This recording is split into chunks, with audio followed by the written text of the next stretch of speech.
Afternoon.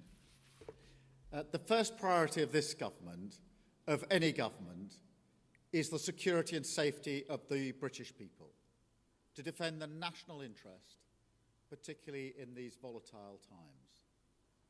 That's why last week I announced the biggest sustained increase in defence spending since the Cold War. That's also why I met President Trump last week, to strengthen our relationship with America, and indispensable partners in defence and security. And it's why this weekend I've been hosting European leaders here in London to work together for the security of the United Kingdom, Ukraine, and Europe as a whole.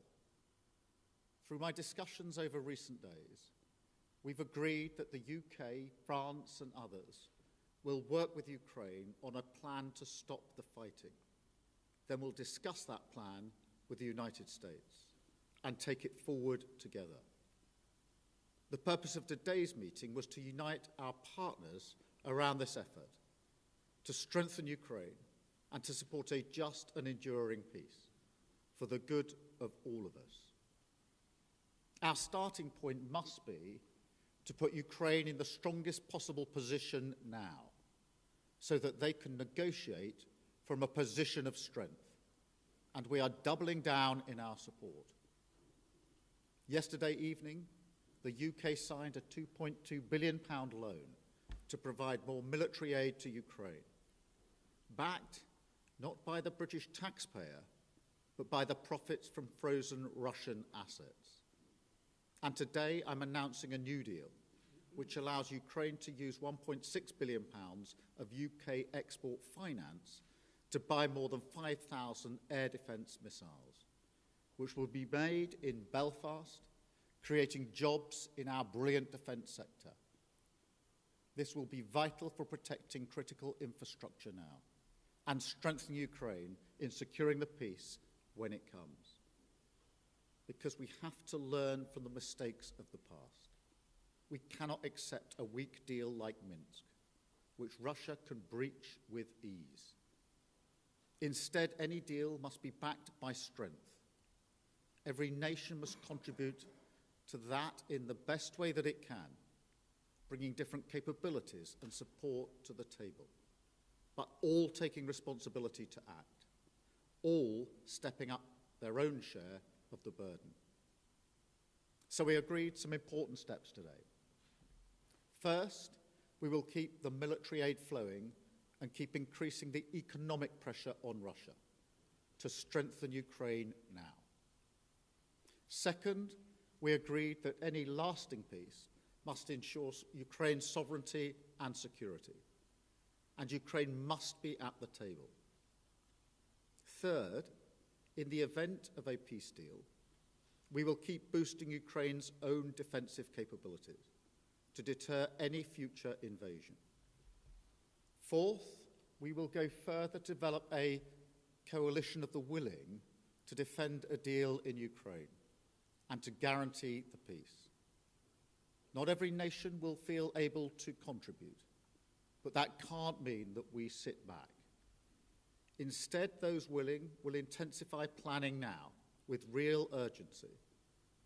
The UK is prepared to back this with boots on the ground and planes in the air. Together with others, Europe must do the heavy lifting. But to support peace in our continent and to succeed, this effort must have strong US backing. We're working with the US on this point after my meeting with President Trump last week. And let me be clear, we agree with the President on the urgent need for a durable peace. Now we need to deliver together. Finally, we agreed that leaders will meet again very soon to keep the pace behind these actions and to keep working towards this shared plan. We are at a crossroads in history today. This is not a moment for more talk. It's time to act, time to step up and lead, and to unite around a new plan for a just and enduring peace. Thank you. I will now take a number of questions, starting I think, with you, Beth, at Sky. Thank you, Prime Minister. Watching President Trump berate a wartime president and defender of European freedom in the Oval Office said to many people what you've already said in a way, that everything has changed. Given that the US has become an unreliable ally, did you as European leaders discuss the prospect of actually going it alone, and actually what the reality of a US pulling out of this, all of this would mean? Do you think you really do need the US? And if you do you think the coalition of the willing will be enough to bring President Trump back around? Thank you. Well, first, in relation to last Friday, nobody wanted to see what happened last Friday, but I do not accept that the US is an unreliable ally. The US has been a reliable ally to the UK for many, many decades and continues to be. There are no two countries as closely aligned as our two countries, and our defence, our security and intelligence is intertwined in a way no two other countries are. So it's an important and reliable ally for us. The discussions we've had today, particularly the coalition of the willing, is on the basis that this is a plan that we will work with the US, and that it will have US backing. So that is the purpose of the plan, and that is why I spoke to President Trump last night before we developed the work on this plan. Thank you. I've got Robert from ITV. Hi, Robert Preston, ITV. I want to sort of put to you what will be on the minds of millions of British people. With your commitment in the event of a peace deal to deploy British soldiers to Ukraine, is there now a more real prospect of Britain being at war with Russia? Can you rule that out? The whole point of a guarantee for any deal, or if there is a deal, is to preserve the peace. And if you want to preserve the peace, you have to be prepared to defend the peace. So the reason I've been forward-leaning on this is because I want to avoid conflict, because I do not want conflict in Ukraine, in Europe, and certainly not in the United Kingdom. I want stability in the United Kingdom. The way to ensure that stability is to ensure that we are able to defend a deal in Ukraine, because the one thing our history tells us is that if there is conflict in Europe, it will wash up on our shores. And already in the last 3 years, what's happened in Ukraine has had a massive impact on many working people back here in the United Kingdom, because their bills have gone up, their energy bills have gone up. There's been an instability in our economy caused by that conflict. So we are not unaffected by it. And of course, our own security and defence depends on the defence and security of Europe. So every step I am taking is in order to preserve peace, to avoid conflict, because the safety and security of the British people is my number one duty and responsibility, and I take it very seriously. Thank you. Chris at the BBC. Thank you, Prime Minister. Chris Mason, BBC News. After what happened the other night between Presidents Trump and Zelensky, do you feel a greater personal responsibility alongside President Macron and others for delivering a workable peace? And on the coalition of the willing, as you've described it today, are you persuading more people to join it? Thank you. On the question of responsibility, I do think the United Kingdom should step up and lead. We have done that historically as a nation, and we need to do it again. And that is why we're moving forward on this. On the coalition of the willing, yes, a number of countries have indicated today that they want to be part of the plan that we are developing. I'll leave them to make their own statements about exactly how they want to make that contribution. But we've been able to move that forward. I accept without criticism and with respect the position of other countries that may not feel that they want to contribute in that way. But I strongly feel that unless some move forward, we will stay in the position we're in and not be able to move forward. And therefore, It is a deliberate plan to ensure that we get some momentum and pace here. And it is intended to preserve the peace, and it's intended to ensure that we stay in lockstep with the United States, which is my strongly held belief the best way to preserve security and defence in Europe and security and defence in the United Kingdom. Any sense of how many join the coalition? Well, a number indicated today that they wanted to be part of the more forward-looking element.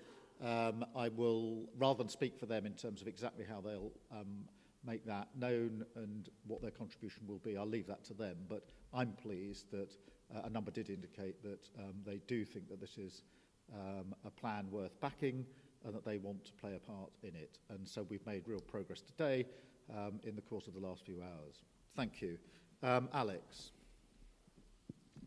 Thank you, Prime Minister. Alex Wickham from Bloomberg. Bloomberg, I'm sorry. On your coalition of the willing, do you think it can be bolstered by countries that aren't just in Europe? Essentially, we've got Canada represented here today. Do you think you could get countries beyond Europe to join the coalition of the willing, essentially make it almost a transatlantic partnership? And also, in terms of your plan to present back to Donald Trump, how soon do you need to get that done? Is that something that really needs to happen very quickly in days?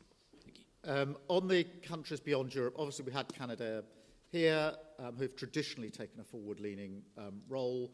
They've been working very hard with us on issues like training, and they've been a reliable ally. And I'm encouraging of that because they are already deeply vested in Ukraine. As I say, they've worked on the training, amongst other things.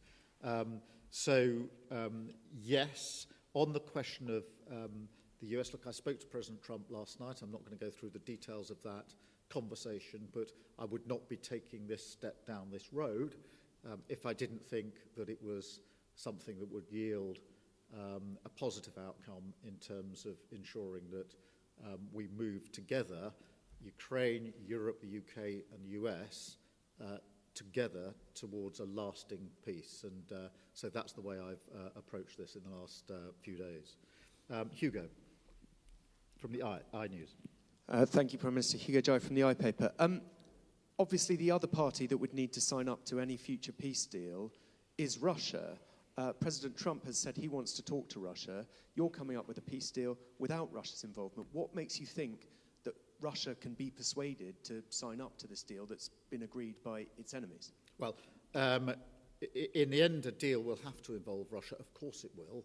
But we can't approach this on the basis that Russia dictates the terms of any security guarantee before we've even got to a deal. Otherwise, we won't make any progress at all. It is, for a deal to be done, but if a deal is done, it has to be a deal that is then defended, because what we've seen in the past is a cessation of the hostilities without any backup, and that was readily breached by Russia. And that is precisely the situation that I think we need to avoid this time around, which is why we're going down this road. Antonello, please, from La Repubblica. Thank you, Mr. Antonio Guerra from La Repubblica. The Italian Prime Minister, Giorgia Meloni, who you had a bilateral meeting earlier today, said that the West must not split on Ukraine. How can you try to convince Meloni and other European leaders that your plan and your coalition of the willing, is the right thing, and to persuade them to join? And do you fear that the West might split on this? Thank you. Well, firstly, I had a very good bilateral meeting with Georgia this morning. We had the first bilateral brunch, I think, in the history of British-Italian relations. So that was a first. We get on personally very well. And she's very clear, I don't want to speak for her, but I think her position is well known, that Europe and the US have to stand together, and that bond must always be strong. So there's a huge amount of common ground between the way I see this and the way Georgia sees this, particularly the view that it is important for the security and defence of Italy, of Europe and the United Kingdom, that we work, as we've always worked, closely aligned with the United States. Thank you all very much indeed. Thank you.